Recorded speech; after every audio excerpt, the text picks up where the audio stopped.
সুপ্রিয় ভিউয়ার্স, বরাবরের মতো স্বাগত জানাচ্ছি নতুন আরেকটি ব্র্যান্ড নিউ ভিডিওতে। আজকের এই ভিডিওতে আমরা যে বিষয় সম্পর্কে আলোচনা করব সেটি হচ্ছে ডিগ্রি প্রথম বর্ষের গার্হস্থ্য অর্থনীতির দ্বিতীয় পত্র বিষয়ে যে সাজেশনটি রয়েছে, চূড়ান্ত সাজেশন, সেটি নিয়ে আজকে আমাদের এই ভিডিওতে আমরা আলোচনা করব। এবং আজকের এই ভিডিওটি আপনি যদি সম্পূর্ণ দেখেন তাহলে ডিগ্রি প্রথম বর্ষের গার্হস্থ্য অর্থনীতির দ্বিতীয় পত্রে কিন্তু প্রায় 100%-এর মতো পরীক্ষায় কমন পাবেন। তাই অবশ্যই সম্পূর্ণ ভিডিওটি দেখার চেষ্টা করবেন এবং পরবর্তী সাজেশনের ভিডিওটি সবার আগে পেতে অবশ্যই এনইউ ডিগ্রি সাজেশন ইউটিউব চ্যানেলটিকে সাবস্ক্রাইব করে পাশে আসা বেল আইকনটি বাজিয়ে রাখুন। তো আমরা আর কথা বাড়াবো না, অবশ্যই সম্পূর্ণ ভিডিওটি আপনারা ধৈর্য সহকারে দেখবেন। তো আমরা প্রথমে যে ক বিভাগ প্রশ্ন রয়েছে, অতি সংক্ষিপ্ত প্রশ্ন এবং উত্তর, সেগুলো দেখে নেব। বর্ধন বলতে কি বোঝায়? শিশু বর্ধন বলতে শিশুর বেড়ে ওঠার ধারা, তার সার্বিক বিকাশের ক্রম ও ধাপ, বৈশিষ্ট্য, সমস্যা, প্রভাবকারী বিষয়াদির উপর বিজ্ঞানসম্মত আলোচনাকে বলা হয় বর্ধন। বিকাশের দুটি নীতি কি? বিকাশের দুটি নীতি হচ্ছে বিকাশ পরিবর্তনের সাথে জড়িত এবং বিকাশ নির্দিষ্ট ও ভবিষ্যৎ সূচক দ্বারা অনুসরণ করে। জন্ম পূর্বকালীন বিকাশের সময়কাল কত? 280 দিন। জন্মের সময় নবজাতকের গড় ওজন কত থাকে? 3 থেকে 3.5 কেজি। শিশুকাল বলতে কি বোঝায়? শিশুর বৃদ্ধির তৃতীয় ধাপ হচ্ছে শিশুকাল। এ সময় সময়সীমা 14 দিন থেকে 2 বছর কালকে শিশুকাল বলা হয়। কোন সময়কে নবজাতক কাল বলা হয়? জন্ম লাভ থেকে 2 সপ্তাহ পর্যন্ত নবজাতক কাল বলা হয়। প্রাক স্কুলগামী শিশুর বয়স হচ্ছে 6 বছর। শিক্ষণ কি? শিক্ষণ হলো আচরণ বা জ্ঞানের তুলনামূলক স্থায়ী পরিবর্তন যা অভিজ্ঞতার ফলে সংঘটিত হয়।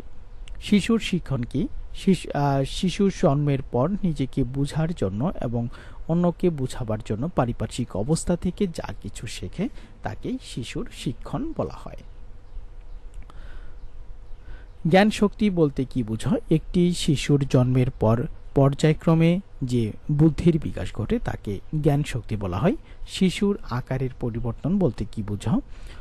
বয়স বৃদ্ধির পাশাপাশি উচ্চতা, ওজন, আকৃতি ও দেহের আয়তনের পরিবর্তন হয়, তাকে শিশুর আকারের পরিবর্তন বোঝায়।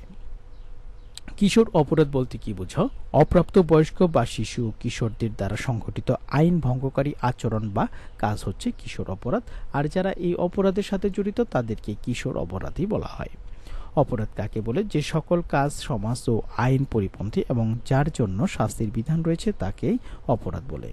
পারিবারিক জীবনচক্র বলতে কি বোঝায়? মানুষের জন্ম থেকে মৃত্যু পর্যন্ত যে সময়টা পারিবারিক নানা পর্যায়ের ভিতর দিয়ে পরিণতির দিকে অগ্রসর হয় তাই হচ্ছে পারিবারিক জীবনচক্র। জীবনের সূচনা কিভাবে হয়? স্ত্রী ও পুরুষের যৌনকোষ হতে যথাক্রমে ডিম্বকোষ ও শুক্র বীজ মিলনের ফলে স্ত্রীর জরায়ুতে একটি ফলবর্তী ডিম্ব সৃষ্টি হয়। এভাবে মানুষের জীবনের সূচনা হয়। প্রারম্ভিক বা প্রাথমিক পরিবার কি? মানুষ যখন যৌবন প্রাপ্ত হয় তখন সে বিয়ে করে সংসার পাতে এবং এরই মধ্যে দিয়ে প্রাথমিক পরিবারের যাত্রা শুরু হওয়াকে প্রারম্ভিক বা প্রাথমিক পরিবার বলা হয়। সংকুচিত পরিবার বলতে কি বোঝায়? ছেলেমেয়েরা শিক্ষিত হবার পর তারা পেশা গ্রহণ করে এবং স্ব পেশার দায়িত্ব পালন করতে বিভিন্ন স্থানে ছড়িয়ে পড়ে।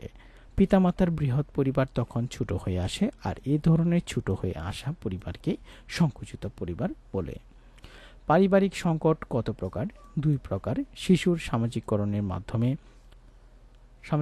মাধ্যমগুলো কি কি? পরিবার, সমাজ ও রাষ্ট্র। পেশা বলতে কি বোঝায়? পেশা বলতে বোঝায় নির্দিষ্ট উপায় বা পন্থা যার মাধ্যমে মানুষ জীবিকা নির্বাহ করে। সামাজিক পরিবর্তন বলতে কি বোঝায়? সমাজের মানুষের ব্যক্তিগত ও সমষ্টিগত জীবনযাত্রার পরিবর্তন সহ সমাজ কাঠামোর সার্বিক পরিবর্তনকে বলা হয় সামাজিক পরিবর্তন। শিশুর ব্যক্তিত্ব বলতে কি বোঝায়? ব্যক্তিত্ব হচ্ছে ব্যক্তির মধ্যে পরিবর্তনশীল ওই সকল মনোদৈহিক প্রক্রিয়াসমূহ যা পরিবেশের সাথে সংযোগ স্থাপন করে খাপ খাওয়াতে স্বীয় ধরনের নির্ধারণ করে। পারিবারিক বিপর্যয় কি? পারিবারিক জীবনে হঠাৎ করে কখনো যদি আকস্মিক অচিন্তনীয় পরিস্থিতির সৃষ্টি হয় বা সুষ্ঠু ও সুশৃঙ্খল পারিবারিক জীবনে কোনো অশান্তি বা বিশৃঙ্খলা দেখা দেয় তখন তাকে পারিবারিক দুর্যোগ বা পারিবারিক বিপর্যয় বলা হয়। পারিবারিক বিপর্যয়ের ধরন কয়টি? 7টি। বেকারত্ব বলতে কি বোঝো? কাজ করার সামর্থ্য থাকা সত্ত্বেও যদি কাজ পাওয়া না যায় তাকে বেকারত্ব বলা হয়। মানসিক বিকারগ্রস্ত বলতে কি বোঝো? ব্যক্তি তার স্বাভাবিক চেতনা হারিয়ে বিস্মৃতির আড়ালে চলে যায়, আবার কখনো অস্বাভাবিক আচরণের সৃষ্টি করে যা সমাজের রীতিনীতির সাথে মানানসই হয় না। ব্যক্তির এই অবস্থাকে মানসিক বিকারগ্রস্ত বলা হয়। দ্বন্দ্ব কাকে বলে? দুই বা ততোধিক ব্যক্তি বা কার্যদল যখন কোনো গুরুত্বপূর্ণ বিষয়ে অসম্মত হয় এবং ওই বিষয় নিয়ে বিরোধে লিপ্ত হয় তখন তাকে দ্বন্দ্ব বলে। দীর্ঘদিনের অসুস্থতাকে, অসুস্থতার সময়সীমা যখন 1 থেকে 2 বছরের বেশি বা অনির্দিষ্টকালের জন্য হয় তখন তাকে দীর্ঘদিনের অসুস্থতা বলে। প্রতিভাবান শিশুর বুদ্ধাঙ্ক কত? প্রতিভাবান শিশুর বুদ্ধাঙ্ক হচ্ছে 125। যেমন একটি প্রতিভাবান শিশুর প্রকৃত বয়স 8 বছর, তার মানসিক বয়স 10 বছর হলে বুদ্ধাঙ্ক হচ্ছে এখানে 125। 8 বছর সমান সমান 96 মাস, যেহেতু 8 গুণন 12 96 এবং 10 গুণন 12 120 মাস। মাদকাসক্তি কি? যে অবাঞ্ছিত পরিস্থিতি ব্যক্তিকে দৈহিক বা মানসিকভাবে মাদকদ্রব্যের উপর নির্ভরশীল করে বা মাদকদ্রব্য ব্যবহারে অভ্যস্ত করে তাকে মাদকাসক্তি বলে। মানসিক প্রতিবন্ধিতা বলতে কি বোঝো? মানসিক প্রতিবন্ধিতা বলতে সাধারণত গড় বুদ্ধির চেয়ে সুস্পষ্টভাবে কম বুদ্ধি বা অতিযোজনমূলক আচরণের স্বল্পতার সাথে সংযুক্ত থাকে এবং অবস্থানটি বিকাশমূলক বা বরন্ত বয়সে প্রকাশ পায়, তখন তাকে মানসিক প্রতিবন্ধিতা বলা হয়। মানসিক প্রতিবন্ধী কত প্রকার ও কি কি? মানসিক প্রতিবন্ধী 4 প্রকার, যথা মৃদু স্তর, মধ্যম স্তর, গুরুতর স্তর ও গভীর স্তর। এরপর রয়েছে অপরাধ প্রবণতা বলতে কি বোঝো? তো সুপ্রিয় ভিউয়ার্স, যারা ভিডিওটি দেখছেন অথচ আমাদের চ্যানেলটিকে সাবস্ক্রাইব করেননি, অবশ্যই চ্যানেলটিকে সাবস্ক্রাইব করে পাশে আসা বেল আইকনটি বাজিয়ে রাখুন। অপরাধ প্রবণতা বলতে বোঝায় মাদকদ্রব্য গ্রহণের ফলে ব্যক্তির মনে স্বাভাবিক অপ্রকৃতস্থতা, বিচার বুদ্ধিহীনতা, পাশবিকতা দেখা দেয়। ব্যক্তির মাঝে এরূপ কোনো প্রবণতাকে অপরাধ প্রবণতা বলে। শিশু কল্যাণ বলতে কি বোঝো? শিশু কল্যাণ বলতে সাধারণত সমাজের সব শিশুর কল্যাণার্থে গৃহীত ও বাস্তবায়িত সকল কার্যাবলীর সমষ্টিকে বোঝায়। শিশু সদন বলতে কি বোঝো? শিশু সদন হতে পিতামাতাহীন অসহায় উদ্যস্ত শিশুদের পারিবারিক পরিবেশের লালন পালনের জন্য একটি আবাসিক প্রতিষ্ঠান। ইউনিসেফ কি? ইউনিসেফ হচ্ছে শিশু কল্যাণের স্বার্থ রক্ষায় নিবেদিত জাতিসংঘের একটি সংস্থা। শিশু নিবাস বলতে কি বোঝো? 0 থেকে 5 বছর বয়সী এতিম, পরিত্যক্ত, অভিভাবকহীন ও অবহেলিত শিশুদের লালন পালন ও রক্ষণাবেক্ষণের জন্য 6টি বিভাগে 6টি প্রতিষ্ঠান রয়েছে। এগুলি হচ্ছে শিশু নিবাস। সস এর পূর্ণরূপ হচ্ছে সেভ আওয়ার সোলস। শিশু কল্যাণের মূল লক্ষ্য কি? শিশু কল্যাণের মূল লক্ষ্য বা উদ্দেশ্য হচ্ছে শিশুর সকল দিকের উন্নয়ন সাধন করা। শিশু পাঠাগার বলতে কি বোঝো? শিশুদের বুদ্ধি চর্চা ও বিকাশের জন্য 1966 সালে শিশু পাঠাগার প্রতিষ্ঠা করা হয়। তাতে শিশুদের পাঠ উপযোগী অসংখ্য বই পুস্তক রয়েছে। স্বেচ্ছাসেবক সংস্থা কি বলতে কি বোঝো? নিজেদের সামাজিক প্রয়োজন মেটানোর জন্য জনগণ যখন স্বেচ্ছায় নিজেদের উদ্যোগে শিক্ষামূলক প্রতিষ্ঠান গড়ে তোলে তখন তাকে স্বেচ্ছাসেবক বলা হয়। শিশু পর্যবেক্ষণ পদ্ধতি কত প্রকার ও কি কি? শিশু পর্যবেক্ষণ পদ্ধতি 2 প্রকার, যথা স্বাভাবিক বা প্রাকৃতিক পরিবেশ ও অনিয়ন্ত্রিত পর্যবেক্ষণ পদ্ধতি।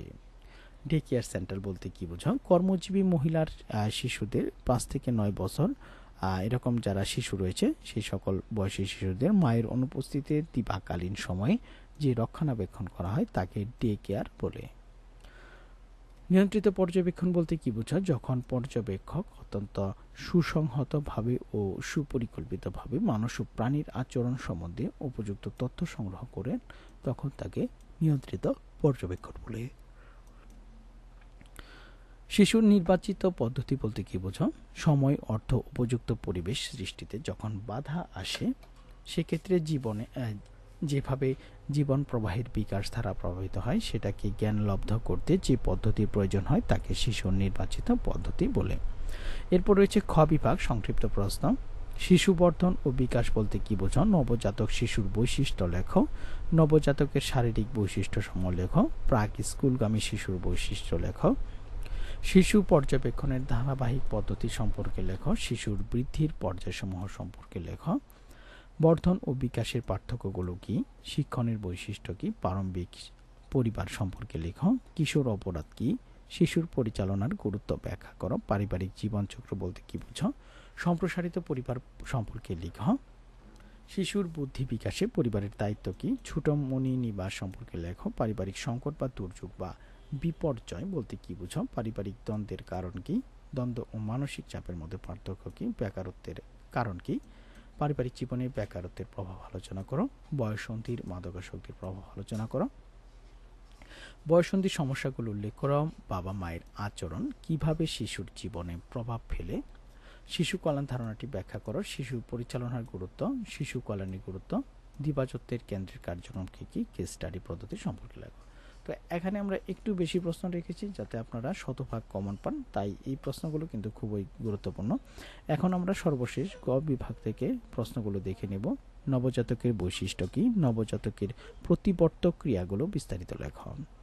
গর্ভকালীন পর্যায়কে কত ভাগে ভাগ করা যায়, একটি পরিপূর্ণ শিশুর বিকাশ এই পর্যায়ে কিভাবে ঘটে তা বর্ণনা করো, গর্ভকালীন বিকাশের নীতিগুলো বর্ণনা করো, শিশুর জন্মপূর্ব বর্ধনের ধাপগুলো বর্ণনা করো, সামাজিকীকরণ কাকে বলে, শিশুর সামাজিকীকরণের মাধ্যমগুলো বর্ণনা করো, পাক শৈশব দ্রুত বর্ধন ও পরিবর্তনের সময় আলোচনা করো, পরিপক্কতা ও শিক্ষণ পরস্পর সম্পর্কিত গবেষণালব্ধ তথ্য দ্বারা প্রমাণ করো, কৈশোরে বাবা মা ও সন্তানের দ্বন্দ্বের কারণসমূহ লেখো, বিভিন্ন প্রকার পারিবারিক সংকট পরিবারের উপর কি প্রভাব ফেলে বর্ণনা করো, পারিবারিক জীবনচক্র কি, পারিবারিক জীবনচক্রের ধাপগুলো বর্ণনা করো, শিশুর ব্যক্তিত্ব বিকাশে পিতামাতার আচরণ এবং মনোভাবের প্রভাব আলোচনা করো, কৈশোরে বাবা মা ও সন্তানদের দ্বন্দ্বের কারণ সমূহ লেখো, এই দ্বন্দ্বের নিরসনে পারিবারিক ভূমিকা আলোচনা করো, কিশোর অপরাধ প্রতিরোধে পরিবার ও সমাজের ভূমিকা, বিবাহ বিচ্ছেদের কারণগুলো ব্যাখ্যা, সন্তানের জীবনধারায় বিবাহ বিচ্ছেদের প্রভাব আলোচনা, বয়ঃসন্ধিক্ষণে মাদকাসক্তির কারণ এবং এর প্রভাব বর্ণনা, মানসিক প্রতিবন্ধীদের পুনর্বাসনের সামাজিক ভূমিকা, বয়ঃসন্ধির মাদকাসক্তির কারণ ও প্রতিকার আলোচনা,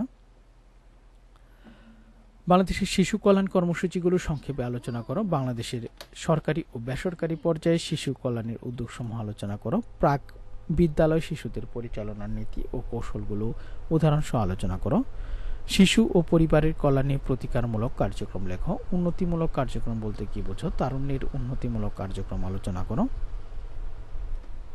শিশু পর্যবেক্ষণের প্রয়োজনীয়তা লেখো, শিশু পর্যবেক্ষণের দুটি পদ্ধতির বর্ণনা দাও।